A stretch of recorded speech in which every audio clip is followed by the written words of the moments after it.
সূরাতুল ফাতিহা পাঠ করে সজনা গাছের পাতার উপর ফু অথবা দম করলে কি হয়, কি লাভ হয়, আজকের এই ভিডিওটি যদি আপনি দেখেন আপনার চোখ কপালে উঠে যাবে যে এত উপকারী, কোটি টাকার উপকার হবে, লক্ষ টাকার উপকার হবে এবং কষ্ট থেকে আল্লাহ তাআলা আপনাকে হেফাজত করবে।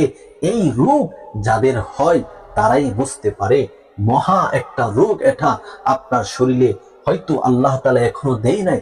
যখন হয়ে যাবে আপনি মানুষের সাথে আপনি ভালোভাবে বসতে পারবেন না, আপনার কাপড় চোপড় পবিত্র থাকবে না এবং কাপড় চোপড় অপবিত্র হয়ে যাবে। আল্লাহ না করো কোনো বান্দা বান্দিকে যেন আল্লাহ এই রোগে আক্রান্ত না করে, মহারোগ থেকে আল্লাহ তাআলা যেন হেফাজত করে। এই মহারোগ থেকে আপনি উদ্ধার হতে পারবেন সূরাতুল ফাতিহা পাঠ করে। মাত্র সজনা গাছের পাতায় ফু দিন এবং একটা নিয়ম বলে দিব, ওই নিয়মটা শুধু অনুসরণ করুন। ইনশাআল্লাহ যত কঠিন থেকে কঠিন রোগ আপনাকে আক্রান্ত করেছে না কেন, ইনশাআল্লাহ এই আমলটি যদি মাত্র 7 দিন করতে পারেন, 7 দিনের ভিতরে মহান আল্লাহ পাক রব্বুল আলামিন আপনাকে পরিপূর্ণ সুস্থতা নসিব করবেন। আপনি অবাক হয়ে যাবেন। সর্বপ্রথম আপনি নিজে পবিত্রতা অর্জন করে নেবেন, পবিত্র হয়ে যাবেন, ওযু করে নেবেন ভালোভাবে। ওযু করার ক্ষেত্রে আপনি কয়েকটা জিনিস ফলো করতে হবে। আমরা অনেকে ওযু করি কিন্তু ওযুটা শুদ্ধ হচ্ছে কিনা সেদিকে আমরা খেয়াল করি না। অমনোযোগী অবস্থা হয়ে আমরা যখন ওযু করি তখন আমাদের ভুল ত্রুটি হয়ে যায়। আর সেই ভুল নিয়ে যদি আমল করেন, নামাজ পড়েন, রোজা রাখেন, কোরআন তেলাওয়াত করেন, সব কিন্তু বিফলে যাবে।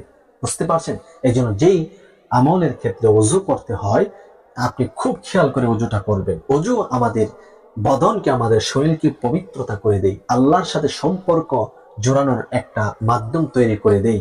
তাই ওযুটা শুদ্ধভাবে করতে হবে। তাই আপনি সর্বপ্রথম তাআব্বুস পড়বেন, আউযু বিল্লাহি মিনাশ শাইতানির রাজীম। এরপরে তাসমিয়া পড়বেন, বিসমিল্লাহির রহমানির রহিম। আউযু বিল্লাহ এবং বিসমিল্লাহ পাঠ করে যখন ওযু করবেন, ওযুর প্রত্যেকটা অঙ্গ প্রত্যঙ্গ ধৌত করবেন আর মনে মনে বিসমিল্লাহ পড়ে নেবেন। ওযু শেষ করে আল্লাহ নবী সাল্লাল্লাহু আলাইহি সাল্লাম বলেন, কোন বান্দা বান্দি যখন কালিমে শাহাদাত পাঠ করবে ওযুর পরে, আল্লাহ তাআলার 8 জান্নাতের দরজা তার জন্য খুলে দেওয়া হবে। যে কোনো দরজা দিয়ে সে জান্নাতে প্রবেশ করতে পারবে, কোনো বাধা, কোনো প্রতিবন্ধকতা থাকবে না। সুবহানাল্লাহ। এজন্য কালিমে শাহাদাত পড়ুন আমার সাথে একবার, আশহাদু আল্লা ইলাহা ইল্লাল্লাহু ওয়াহদাহু লা শারীকা লা ওয়া আশহাদু আন্না মুহাম্মাদান আবদুহু ওয়া রাসূলুহু। শুধু এইটুকু পড়বেন, বাস। এই আমলটি প্রত্যেকদিন সবসময় ওযু করবেন আর আমলটি করবেন। ইনশাআল্লাহ মৃত্যু হতে দেরি হবে, জান্নাতে যেতে দেরি হবে না। জান্নাতের বাধা থাকবে শুধু মৃত্যুটা। মৃত্যু হলেই জান্নাতে যেতে পারে। এখন আপনি পবিত্রতা অর্জন করে পবিত্র বিছানাতে বসবেন। বসে ওই সাজনা পাতা একটি প্লেটে অথবা পাত্রে রেখে আপনার সামনে রেখে সর্বপ্রথম 3 বার ইস্তেগফার করুন। আস্তাগফিরুল্লাহ রাব্বি মিন কুল্লি যামবি ওয়া আতুবু ইলাইহি। আস্তাগফিরুল্লাহ রাব্বি মিন কুল্লি যামবি ওয়া আতুবু ইলাইহি। আস্তাগফিরুল্লাহ রাব্বি মিন কুল্লি যামবি ওয়া আতুবু ইলাইহি।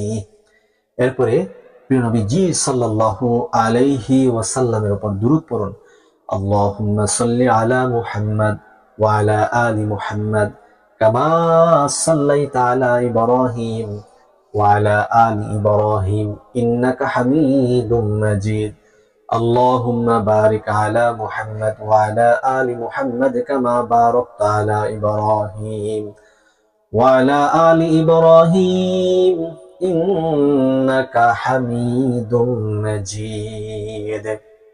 3 বার ইস্তেগফার, 3 বার দুরূদ ইব্রাহিম যখন পাঠ করা কমপ্লিট হয়ে যাবে তখন আপনি সূরাতুল ফাতিহা পড়বেন। আউযু বিল্লাহি মিনাশ শাইতানির রাজীম। বিসমিল্লাহির রহমানির রহিম। আলহামদুলিল্লাহি রাব্বিল আলামিন আর রহমানির রহিম মালিকি ইয়াউমিদ্দিন ইয়্যাকা না'বুদু ওয়া ইয়্যাকা নাস্তাঈন اهدنا الصراط المستقيم صراط الذين أنعمت عليهم غير المغضوب عليهم ولا الضالين। এরপরে সজনা গাছের পাতার উপর একটি ফু দিবেন, বাস। এরকম ভাবে সূরাতুল ফাতিহা পাঠ করবেন মাত্র 7 বার পাঠ করে 7টি ফু দিবেন। এরপর প্রিয় নবী জি সাল্লাল্লাহু আলাইহি ওয়াসাল্লামের উপর আবার 3 বার দুরূদ পড়ে 2টি ফু এই সাজনা গাছের পাতায় দিয়ে দিবেন। এখন আসুন যে এই পাতা কি করবেন, বিষয়টি জানার পূর্বে আবারও বলছি, চ্যানেলটি সাবস্ক্রাইব করে ভিডিওটি শেয়ার করে জনকল্যাণের স্বার্থে সবাই প্রচার করুন। প্রিয় দর্শক, এই সাজনা গাছের পাতা আপনি রস করবেন, আপনার হাতের মাধ্যমে হোক অথবা কোনো কিছু দিয়ে ছেঁচে, পাটায় দিয়ে সেচে এটাকে রস করবেন। এই রসটাকে 1 গ্লাস পানিতে দিবেন এবং এটাকে শরবত আকার করে নেবেন। আপনার যদি ডায়াবেটিস না থেকে থাকে তাহলে আপনি চিনি অথবা চিনি দেওয়ার প্রয়োজন নেই, আপনি 1 চামচ মধু দিয়ে এটাকে মিশ্রণ করে আপনি সকালবেলা খালি পেটে 1 গ্লাস পানি পান করবেন এবং সন্ধ্যায় 1 গ্লাস পানি পান করবেন। ইনশাআল্লাহুল আজিজ 7 দিন এই করে আমলটি করুন। 1 গ্লাস করে সাজনা গাছের পাতার রস সেবন করুন। আল্লাহ তাআলা আপনার সেই মহা কঠিন রোগ থেকে উদ্ধার করবে, যে রোগ নিয়ে আপনি মানুষের কাছে বসতে পারেন না, চলাচল করতে পারেন না, কাপড় পবিত্র রাখতে পারেন না, সেটি হচ্ছে গ্যাস রোগ। যাদের গ্যাস রোগ হয়, পায়খানার রাস্তায় গ্যাস রোগ হয়, আর সেই পায়খানা করতেও আপনার কঠিন হবে, বসতেও কঠিন হয়, কারো কাছে বলাও সম্ভব হয় না, গোপন একটি রোগ হয়ে থাকে, অনেকে অসহ্য হয়ে যান। এই গ্যাস রোগ থেকে আল্লাহ তাআলা আপনাকে মুক্তি দান করবে ইনশাআল্লাহ, যদি এই আমলটি আপনি করতে পারেন। মাত্র সজনা গাছের রস সেবন করতে পারেন 1 সপ্তাহ, আল্লাহ তাআলা আপনাকে গ্যাস রোগ থেকে মুক্তি দান করবে।